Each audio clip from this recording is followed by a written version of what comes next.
The emotional issues coming up for you are your attachments. May 10, 2013. Humanity has always been enveloped by, but unaware of, the divine field of love. All of creation is contained lovingly within it, but now the reality of this concept is breaking through into your awareness and can no longer be dismissed as delusional or make-believe nonsense by those who are fearful of anything that their physical senses cannot identify and measure. Scorn and disbelief of realms other than the physical no longer cut it because there is far too much evidence to prove otherwise, and more is being detected daily. Truly, the first signs of humanity's awakening are becoming ever more manifest. In fact, the truth that you will most definitely awaken into your natural state as fully conscious beings can no longer be meaningfully denied. To be fully conscious includes, by default, an awareness that there are many realms of consciousness, of existence, apart from the physical environment that you experience on planet Earth. That in fact there are no limits to consciousness. That it has constant and instant access to all of creation. And that nothing is hidden from it. Love, the energy field of creation, hides nothing, disguises nothing, and displays all that exists for the endless delight of all sentient beings.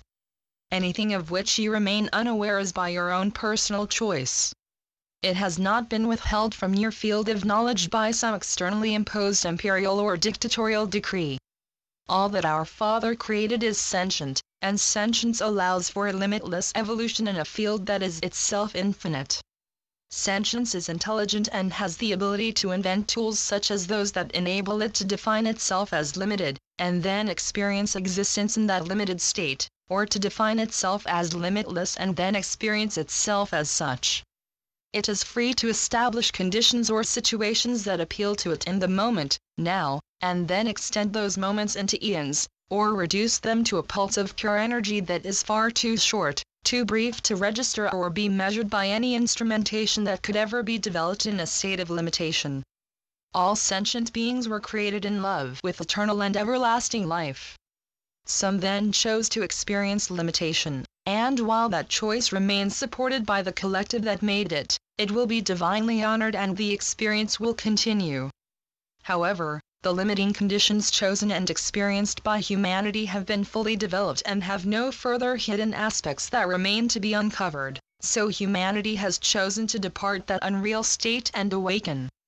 You are presently in the process of unwinding the skeins of limitation that you wove around yourselves.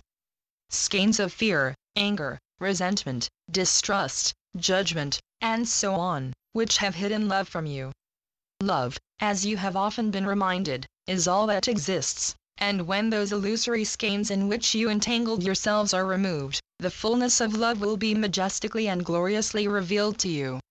Many of you are holding yourselves ready to move into your divine state at a moment's notice, when the intent of your collective will releases the entanglements that have attached you to the illusion and allows them to fall away with it into nothingness. Because there is only love, anything that detaches from it ceases to exist, in fact has never existed, and is swept away to dematerialize like smoke or mist, or like images in a mirror that disappear when the object reflected moves away. Not a trace remains by which it can be remembered, let alone reconstructed. Freedom comes from your activated choice to release all that is not aligned with your natural state of oneness or wholeness, which is permanently bonded to God in inseparable union. That is a paradox when considered from the present limited state in which your intellect operates, because there, separateness seems free, and to be bonded indicates a state of suppressed submission to a higher authority, a state of virtual imprisonment, when the opposite is the real situation. For example, a fish within a rocky pool beside but separate from the ocean is trapped, contained, but a fish contained within the ocean is free of containment, totally free.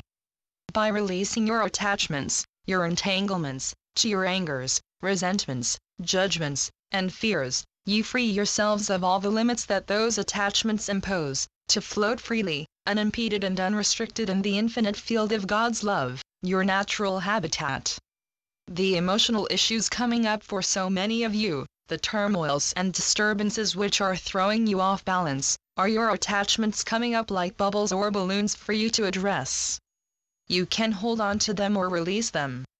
If you hold on, they pull on you, and drag you where you do not need or desire to go, whereas when you release them they float away and disappear, leaving you unencumbered, light, and utterly free.